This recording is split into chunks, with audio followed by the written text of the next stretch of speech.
দীর্ঘদিন আওয়ামী ফ্যাসিবাদের নেত্রী শেখ হাসিনা বেগম খালেদা জিয়াকে কারাগারে রাখছিলেন।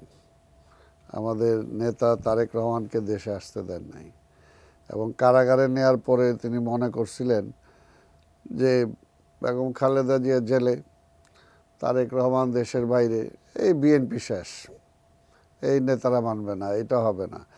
কিন্তু ফাইনালি কি দেখা গেল যে বিএনপি আরও আস্তে আস্তে ডে বাই ডে আরও বেশি সুসংগঠিত হয়েছে এবং তারেক রহমান সাহেবের যে নেতৃত্ব, সেই নেতৃত্বটা আজকে জাতীয় থেকে আন্তর্জাতিক পর্যায়ে ফোকাস হয়েছে।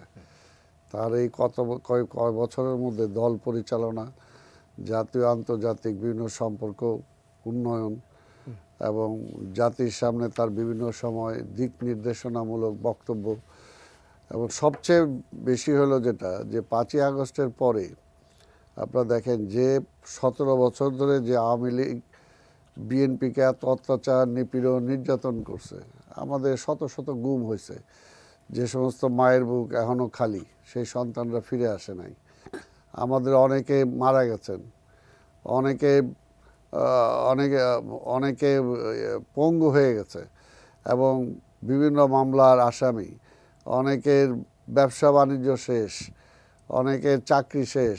এত কিছুর পরেও যে একটা বিক্ষোভ যেটা ছিল, যেটা আওয়ামী লীগ ক্ষমতা থাকাকালীন বলেছিল যে এই ধরনের একটা পরিবর্তন হলে কয়েক লক্ষ লোক মারা যাবে, আওয়ামী লীগ বলেছিল।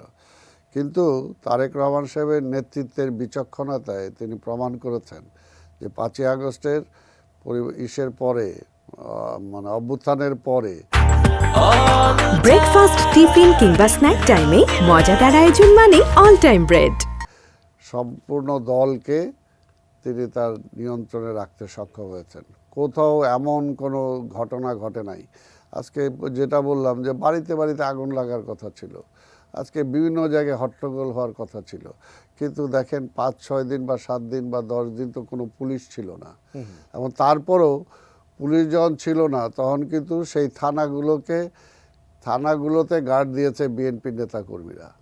পুলিশ যেতে সাহস পাচ্ছিল না, তখন সেই পুলিশগুলোকে থানাতে নিয়ে গেছে মানে বিএনপির নেতাকর্মীরা, এবং প্রত্যেকটা জায়গায় তারা পাহারা দিয়েছে।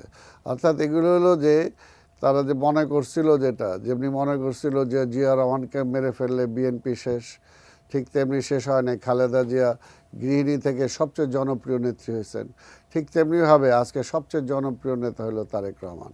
তার এই লিডারশিপের মধ্য দিয়ে এটা প্রমাণ হয়েছে। তো কাজেই এটা বিএনপির কোনো ক্ষতি হয় নাই। আর এর আগেও যেটা আমরা বলছি যে অনেকে মনে করতেন যে বোধহয় বিএনপির বোধহয় অবস্থা খারাপ।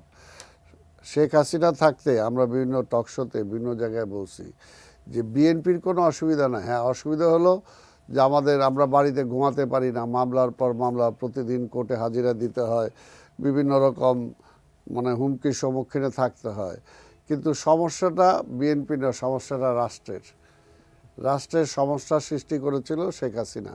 গণতন্ত্র ছিল না, মানুষের ভোটের অধিকার ছিল না, মানুষের কথা বলার অধিকার ছিল না, এই অর্থনীতিকে শেষ করে দিয়েছিল।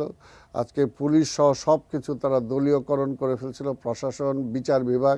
তাই কাজে সমস্যাটা সৃষ্টি হয়েছিল রাষ্ট্রের, এবং সেই শুধু রাষ্ট্রে না, আজকে দেখবেন আওয়ামী লীগকেও কিন্তু সে ধ্বংস করে গেছে।